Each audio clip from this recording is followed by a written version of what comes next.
I want to do this. It's really about what type of leadership position do you want in the future? Do you want to be a CEO, a chief technology officer, a CFO, a COO? Where do you aspire to be? Is it a big company or a small company? And so these are all things you have to think about. That's beyond just getting a degree. That's beyond just getting that subject matter expertise. It's that next step that's so critical for your career journey. So today we're going to talk about the importance of building and creating a leadership strategy. And as we called it, we want to be global transformational leaders with out of this world empowerment, GTL. And so when we think about leadership, some of you may have looked at leadership. There's various different methods and methodologies. There's the Hershey-Blanchard method, which is about situational leadership. So depending on the situation, you may adjust your leadership to telling, selling, participating, and delegating. And that is certainly an important part of leadership and a model to understand when you're in an official capacity as a leader. But we're not going to talk about official capacities as leaders. So for global transformational leadership, we're going to talk about you are a leader right now. Right where you are. You don't need to be appointed. You don't need to be in a certain position of authority. You don't need to be an elected official. You are a GTL right now. Okay, so we're going to bring up the slides. So hopefully you'll be able to see those.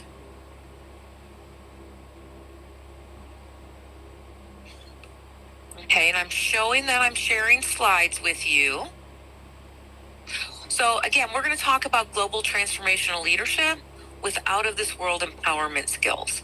And so this is going to help you take that next step and really chart your leadership journey, your career, and where you want to be. So when we think about being in global transformational leadership, there are three main traits that are involved in this. This is about being inspirational, it's about being authentic, and it's about having gratitude. So that first thing about being an inspirational leader or being a global transformational leader is you need to be inspirational. How many of us have heard leaders speak and they're not very inspirational? Maybe they talk like this and they tell you what we're going to do is going to be this. It's not super inspirational. And again, you can be inspirational whether you're in an official capacity as a leader or with your social group, with friends at school, with your family, or on social media. You can become an inspirational leader. So here are some inspirational leaders that you may have seen. Obviously, Nelson Mandela, inspirational leader. You can look at Malala Yousafzai. And again, Malala was not voted to an official status of an inspirational leader or a formal leader. It came through her communication and outreach and talking to become inspirational. So one of the examples I want to use that's an inspirational leader is my good friend, Machiko Gozen. Now, Machiko is a 13th generation samurai woman, or for those of you, a samurai warrior. And she's also the president of Janet Tea. Now, I met her 2 years ago at Dubai Expo, and she was there for Space Week, meeting other empowering women, and we met, and she shared that her purpose in life is to empower women. So she is creating programs that empower women. She's being that inspirational leader. So when I interviewed her for this talk, I kind of asked her, tell me about being an inspirational leader, and what are some of the things that are important for people to know when they want to be an inspirational leader? So that first one we talk about is kindness and mindfulness. So when we think about kindness, according to Machiko, the greatest form of strength that anyone can have is to be kind. And the reason she says this is it's so easy to be mean. If somebody hurts you, if somebody punches you or says mean things about you, how easy is it for us to be mean back, right? We can say hurtful things. We can start gossip about them. And so what Machiko is saying is the greatest form of strength is kindness. And so think about that when somebody maybe inadvertently hurts you, they may not be doing it deliberately. Instead of saying something mean back, think about kindness. Think about maybe they're having a bad day. What could you do that would be kind? Ask them how their day is. Is there something going on? Can you help them in some way? That, according to a samurai warrior, is the greatest form of strength.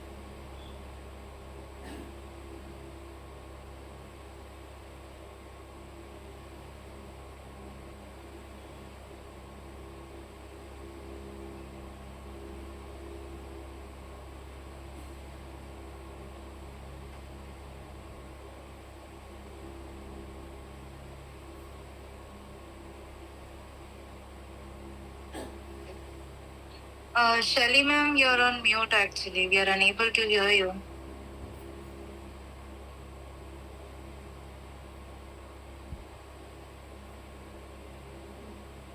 No, it still shows mute sign.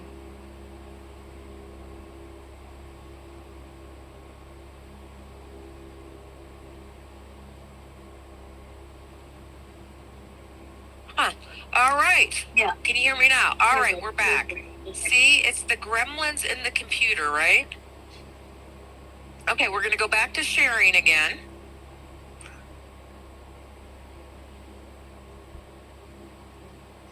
Thank you for telling me. I heard a ding, but I didn't know what it was. Okay, can you see and hear? Yes, ma'am, we can. Okay, perfect. So did you hear about kindness? Where did we go on mute? I guess probably near creates empathy and collaboration. Okay. So let's think about mindfulness. Again, I talked to you about what is your career journey, not just what kind of degree do you want to get, but where do you want to be in 3, 5, 10 years? You need to be mindful about that. And a great example is this. I had a protege, and she selected me through the United Nations Office of Outer Space Affairs Space for Women Mentoring Program. So great program for men and women. And she wants to be a space lawyer.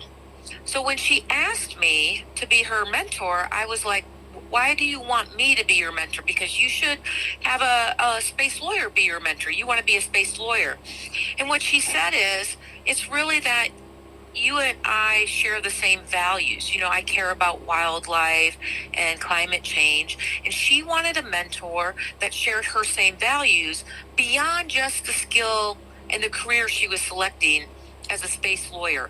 So you need to be mindful in how you select the people you hang around with that are your mentors, who you mentor, so that you ultimately are creating the journey and the path you want. Because otherwise, the internet, if you Google something, it can take you a million different pathways.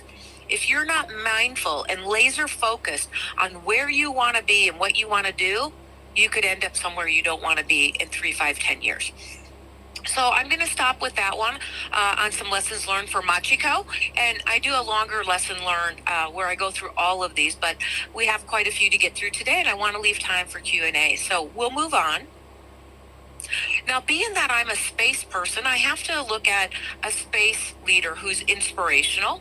And one of the amazing people I interviewed was Kay Wang. Now, she is the co-founder of the Carmen Project. Now, the Carmen Project is amazing because they select fellows, usually 15 every year, that are doing regional change.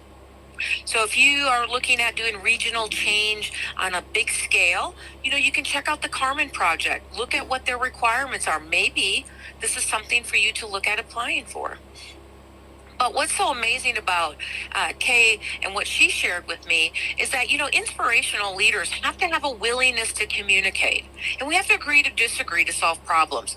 So if you go into every conversation thinking, I'm right, I need to convince you that I'm right, then you're not going to be really an inspirational leader. You're actually going to be kind of a confrontational leader, and people may not want to talk to you. Opposite effect. So you need to go into conversations thinking, this is how I think. They may think differently. And how do we maybe come to the table to find common ground to solve problems? And that's what leaders really are, problem solvers. And she also shared that we need to have that global mindset. Now, many of you, I'm in the U.S. today. I believe some of you are in India. Others may be elsewhere. So you already are establishing a global mindset. To solve real challenges, we have to think globally. Climate change is not something one country or one individual can solve alone. We need to come together. And when we do that, we have to think about what is the background for the people coming to the table? What's their cultural background, their history, their politics? And again, how can we have open communication to find areas where we can agree? And that's what's so great about the space industry. The space industry is an area where we can come together for diplomacy for humanity and find ways as humanity to go to the moon, Mars, and beyond, but also bring space technology back to Earth to help solve our greatest challenges. Now, one of the key things that Kay talks about that I think is critical is inspirational leaders are action driven. So it's wonderful if you have leaders who are great visionaries, and you can hear them all the time. They talk about great visions and what we should do and maybe could do, and this is what might be helpful, and they could be futurists. But at the end of the day, an inspirational leader and leaders in general have to also be people who can get things done. So it's good to cast that vision, communicate that vision to people, but you have to be able to lead the change. You have to be able to drive action to move in that direction. So some of those skills of a global transformational leader that's inspirational is, again, you have the vision. You can communicate it to others in a positive method. Because think about it, when we're solving problems, it can be really depressing or challenging. We really have to look at climate change, species. We're looking at mass extinction of species and plants. So we have to stay positive and on the hope side of things, of how can we do this together. We have to share that idea with others, and we need to be passionate about what we're doing. Again, as much as, somebody may be a great leader, if they talk like this and they share with you their vision, are they really going to inspire you? So we have to look at those kind of skills. So those are some skills you can look at mastering in different areas of your journey right now. So I think Steve Jobs highlights the importance of inspirational leader when he says, the people who are crazy enough to think they can change the world are the ones who do. So be inspirational. Now, that next trait that we talked about was authentic. Sometimes we can hear leaders talk and they might be inspirational and they sound very passionate, but you're not sure they genuinely believe what they're saying. They're not necessarily authentic. And so my good friend Chuck Harris kind of highlights authentic people are leaders because it's in their DNA. No matter where they go globally, they are who they are. They share their truth, and you can connect with them. So here are some authentic leaders you could think about. We look at Greta Thunberg, who started a climate change movement. She's passionate as a young woman about climate change. We can look at Anna Rudolph-Olsky, who started Women Tech Network. Again, passionate about creating more diversity and inclusion in the tech world. We can think of, one of my favorites is Jane Goodall, and she talks about what you do makes a difference, and you have to decide what kind of difference you want to make. And again, that ties back to the samurai warriors thinking of being mindful. What kind of difference do you want to make in the world? How do you want to have an impact? How are you going to do that? Who are you going to bring with you?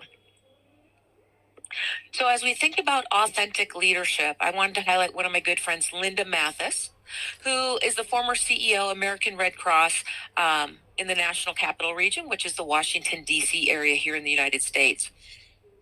So when we think about authenticity, these are people